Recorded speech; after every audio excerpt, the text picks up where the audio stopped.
Olá, sou Roberta Matos, professora de redação do SEI, Romualdo Galvão e Roberto Freire. E hoje estou aqui para conversar um pouquinho com vocês sobre como você é avaliado na redação do Enem.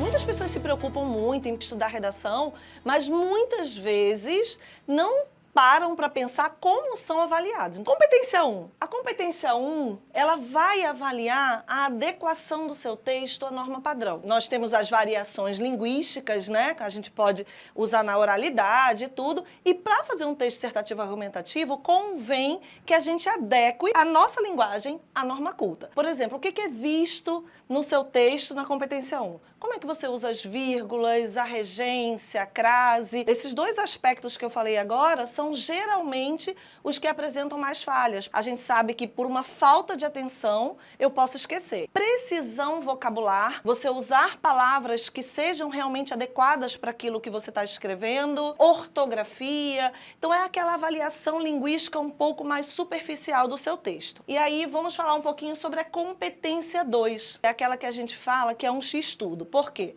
Na competência 2 eles vão considerar tanto a adequação ao tema, como é que você escreveu sobre aquele tema. Você fez uma abordagem cirúrgica? Você fez uma abordagem completa? Ou se você tangenciou por extrapolação, abordando esse tema no macro do eixo temático e não vindo para o recorte temático. Então aqui eu aproveito para sugerir que prestem muita atenção na frase tema, nas palavras-chave e procure retomá-las ao longo de todo o seu texto. Outro aspecto a ser avaliado na competência 2 é a estrutura. A estrutura, eles vão ver se você tem habilidade, se você entende o que é um texto dissertativo argumentativo, ou seja, se você na macroestrutura compreende o que é uma introdução, desenvolvimento, conclusão, e na microestrutura, se você sabe, por exemplo, o que é uma tese, se você sabe como fazer uma tese, se você coloca tópicos frasais no seu parágrafo argumentativo.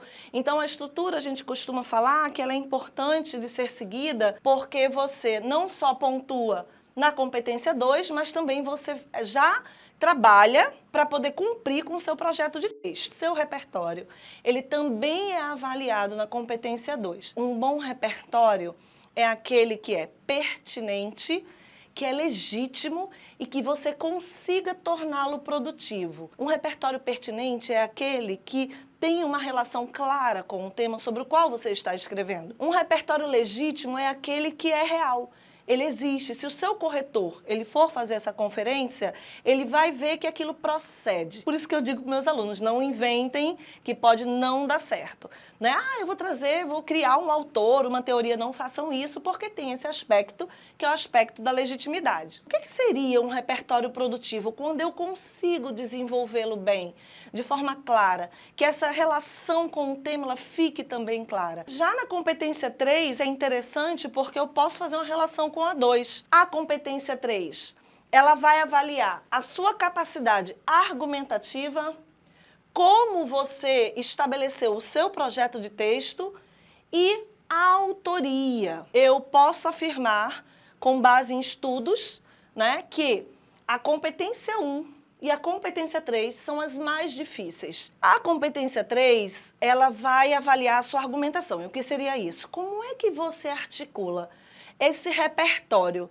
que vai compor uma estratégia argumentativa para sustentar a sua análise crítica? Ela vai avaliar se você consegue argumentar bem, e isso consiste em construir raciocínios lógicos com informações, fatos, opiniões, notícias, exemplos sobre o tema que você está escrevendo. Para além do repertório, a sua argumentação, ela consiste em você trazer informação e conhecimento sobre o tema que você está escrevendo. E a autoria, onde é que entra essa questão da autoria? Eu posso dizer, sem medo de errar, que é a parte do texto mais subjetiva, em que você vai trazer mais conhecimento de mundo acerca daquela especificidade daquele tema. Por exemplo, vamos falar do tema do ano passado, que falou sobre os povos tradicionais, os povos originários. Então, requer que eu tenha conhecimento, mesmo antes do tema e antes de ler os textos motivadores, sobre o que são esses povos, né? É conhecimento de mundo, é leitura de mundo. Então, muitos argumentaram, trazendo, por exemplo, a história dos Yanomami, como eles eram impactados por essa desvalorização. Essas informações específicas do recorte temático, elas deverão estar aqui. E aí tudo isso culmina numa avaliação de projeto de texto. Todas essas informações que você trouxe, assim como o repertório que você vai trazer nos parágrafos argumentativos, eles colaboram para defender o seu ponto de vista, que vai estar onde? Na tese. Então, o projeto de texto ele começa a ser construído e começa a ser avaliado na sua tese. Se eu trago as duas bases e se eu consigo defendê-las com uma argumentação pertinente, com repertórios pertinentes, legítimos e produtivos e com muita informatividade. Competência 4, que vai avaliar também aspectos linguísticos, sendo que mais complexos, e quando eu digo mais complexos é a coesão e a coerência. Como é que eu articulo essas partes do texto? Então, quando eu uso, por exemplo, nesse viés, nesse sentido, diante desse contexto, dessa forma, além disso, ademais, outro sim, todos esses são mecanismos de coesão e são avaliados na competência 4. A orientação é: não repita esses conectivos e tenha muito cuidado para não cometer inadequações ao utilizá-los. Vamos à competência 5 para fechar um pouquinho esse passeio sobre as 5 competências sobre as quais vocês são avaliados. Quando eu falo da competência 5, eu falo da proposta de intervenção. Chegou a hora, você argumentou, você defendeu o seu ponto de vista, você problematizou, chegou a hora de você resolver.